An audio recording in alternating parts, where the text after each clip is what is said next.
Nalanda university, वो university जो कि प्राचीन काल में सबसे पुराना यूनिवर्सिटी और सबसे बड़ा यूनिवर्सिटी, सबसे अच्छा यूनिवर्सिटी माना जाता था। वो यूनिवर्सिटी जिसने करोड़ों लोगों की जिंदगियां बना दी, वो यूनिवर्सिटी जिसने करोड़ों लोगों को ज्ञान की रायता फैलाई, ज्ञान की धूप फैलाई, वहां प्रकाश दिया, ज्ञान की प्रकाश बढ़ाने वाले ऐसे नालंदा यूनिवर्सिटी की बात करने वाला हूँ। वह यूनिवर्सिटी जो जहाँ के प्रधानाचार्य हुआ करते थे चाणक्य जैसे महान अर्थशास्त्री।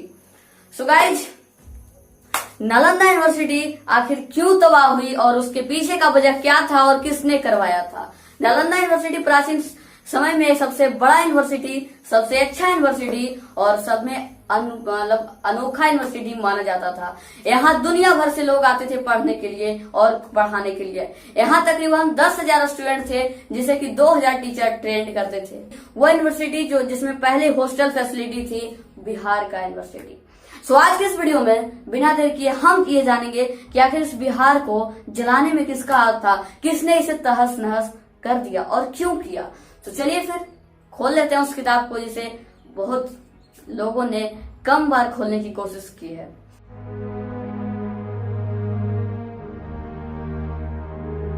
नालंदा यूनिवर्सिटी जो है वो 3 शब्दों से बना गया है। नालंदा, नालंदा का मतलब होता है ज्ञान रूपी उपहार से कोई प्रतिबंध ना रखने से है। मतलब पता ही चल गया होगा कि वो उपहार जो ज्ञान से है उस पर कोई रोक ना लगाया जाए। ये नालंदा का पहचान है। नालंदा यूनिवर्सिटी राजगीर से 11 किलोमीटर दूर एक गांव के पास स्थित है और आज इसे नालंदा खंडर के नाम से जाना जाता था, जो कि पहले विख्यात यूनिवर्सिटी हुआ करता था। अगर इसकी एस्टेब्लिशमेंट की बात की जाए तो कुमारगुप्त जो थे उन्होंने इसकी स्थापना करवाई थी, इसकी नींव रखवाई थी और ये तब से जहाँ जा रहा है। इसमें कई बौद्ध भिक्षु इसमें आए, अपना काम किए और दोस्तों इसमें 3 बार आक्रमण हुआ था। पहली बार दोस्तों समरकंद के जो शासन काल में हुआ था महकुल के द्वारा, लेकिन बाद में इसे रिकवर करा दिया गया। फिर उसके बाद दोस्तों 7वीं सेंचुरी में किया गया, गौदास के द्वारा इसको फिर से खतरा पहुंचाया गया, लेकिन उसके बाद उसके ही पीढ़ी हर्षवर्धन ने आकर इसका मरम्मत करवा दिया। लेकिन तीसरी बार का जो आक्रमण था वो सबसे भयानक और सबसे खराब आक्रमण होने वाला था, जो कि उस नालंदा यूनिवर्सिटी को सालों के लिए हमेशा के लिए तबाह कर देने वाला था। दोस्तों थर्ड जो था ये सन 1103 में इत्यादुद्दीन खिलजी के द्वारा इसको फिर से तहस नहस और नाश किया गया और जिसके बाद से फिर कभी भी मरम्मत नहीं कराई गई और ये सबसे खतरनाक हुआ था उस समय। दोस्तों इसके पीछे का अगर रीजन बताऊं तो ये है कि एक बार जो खिलजी था वो बहुत कस के बीमार पड़ गया। बीमार पड़ने के बाद वो अपने हकीमों से दिखाया, लेकिन वो ठीक नहीं हो रहा था। किसी ने उसको सलाह दी कि वो नालंदा यूनिवर्सिटी के सबसे प्रमुख वैद्य जो है आचार्य राहुल भद्र को ये बुलाइए, आप उनसे दिखवाइए, आप ठीक हो जाएंगे।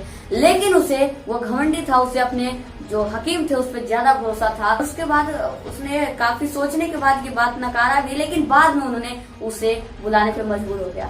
जब राहुल श्रीभद्र वहाँ आए तो उनसे कहा कि आप मुझे इलाज कर दीजिए, नहीं तो मैं आपकी हत्या करवा दूंगा। अगर मैं ठीक हो गया तो आपकी जान बख्श दी जाएगी। और उसने यह भी विकल्प रखा दोस्तों उस आचार्य श्रीभद्र के सामने कि मैं आपके द्वारा दी गई किसी भी इंडियन दवा का प्रयोग नहीं करूंगा, सेवन नहीं करूंगा। लेकिन दोस्तों आचार्य श्रीभद्र को अपने इलाज पे, अपने आप पे पूरा भरोसा था। पहले तो वो भारतीय थे, बिहारी भी थे, इसलिए भरोसा तो होगा ही। उन्होंने सहमति दिलाई और कहा कि मत करना प्रयोग, बस जो मैं कहूंगा वो आपको करना पड़ेगा। खिलजी ने भी इस बात को मान लिया।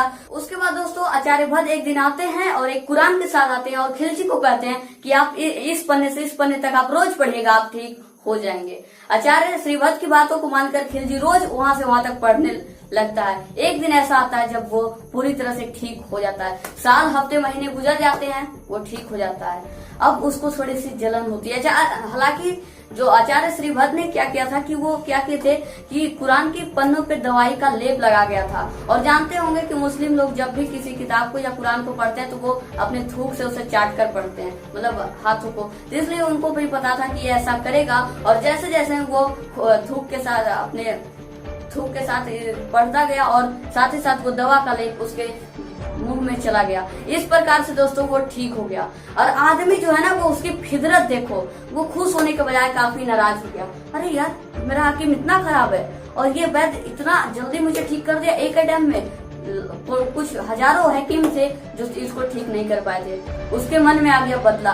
दोस्तों, बदला, घमंड, ईर्ष्या, जलन एक ऐसी चीज है जो एक इंसान को कभी भी उसके रूबरू उसको रहने नहीं देती है, उसको जड़ से ही खत्म कर देती है। और यही हुआ इस खिलजी के साथ भी। दोस्तों, इसने जलन के मारे, अरे आपको अगर किसी को नीचा दिखाना है तो आप खुद ऊपर उठ जाइए, आप लंबे होंगे दूसरा खुद छोटा दिखाई देगा, बस ये समझिए। और ये क्या किया, उसी को दबाना निकला। अगर खिलजी उस दिन दूसरा अगर नालंदा यूनिवर्सिटी बना देता, अगर उसके जैसा ही कोई यूनिवर्सिटी बनाता तो उस चीज का ज्यादा नाम होता। लेकिन ये खिलजी, ये नोटोरियस के नाम में आ गया, फेमस नहीं हुआ, नोटोरियस के नाम में चला गया। So guys, बात यही हुई कि इसके मन में जलन आ गई और सोचा ऐसा कैसे हो सकता है। और दोस्तों, इसने अपने तुर्क आक्रमणकारियों को नालंदा यूनिवर्सिटी को तहस नहस बर्बाद कर देने की अनुमति दे दी। और तुर्क जो आक्रमणकारी थे उसने नालंदा यूनिवर्सिटी को जला दिया। और ये नालंदा यूनिवर्सिटी 3 महीनों तक लगातार जलती रही। और कहा जाता है कि इसमें इतनी सारी बुक्स थी, 90 लाख पांडुलिपियां और 1000 बुक्स थी जो 3 महीने तक जलते रहे। समझ सकते हो उसमें कितनी बुक होगी। और ये लाइब्रेरी नालंदा यूनिवर्सिटी की 9 मंजिला थी जो कि लगातार 3 महीनों तक जलती रही। अब सोचिए कि जिसकी लाइब्रेरी में रखे हुए बुक 3 महीने तक जल सकती है, वो बिल्डिंग कितने दिनों तक जला होगा। बहुत ही बड़ा बिल्डिंग था। और दोस्तों, जब उसका मन नहीं शांत हुआ तो उसने बौद्ध भिक्षुओं की हत्या करवानी स्टार्ट कर दी। उसने हजारों और लाखों की तादाद में बौद्ध भिक्षुओं की हत्या करवा दी, मार दिया और उसे काट दिया। और उस यूनिवर्सिटी में बहुत सारे सब्जेक्ट पढ़ाए जाते थे, जैसे कि math, science, history, economics, political science, इन सब बहुत सारे ऐसे सब्जेक्ट्स थे जो उस समय भी पढ़ाए जाते थे, जो शायद आज नहीं पढ़ाए जा रहे होंगे। वहाँ के ही आचार्य थे चाणक्य, जिनकी की पॉलिटिकल नीतियों की वजह से उनको दाग दिया जाता है और हर जगह उनका नाम लिया जाता है। तो सोचिए, अगर आज वो यूनिवर्सिटी हमारे देश में होता तो हम कितना डेवलप होते, हमारा राज्य कितना डेवलप होता, हम कितने डेवलप होते, आप कितने डेवलप होते और हमारा देश और दुनिया कितना डेवलप होता। अगर ऐसा होता तो शायद बहुत बड़े बड़े मिशन को अंजाम देने वाला भारत ही बनता।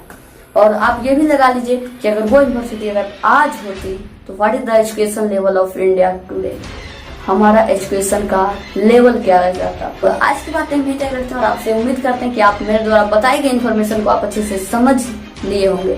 सो जय हिंद और वंदे मातरम।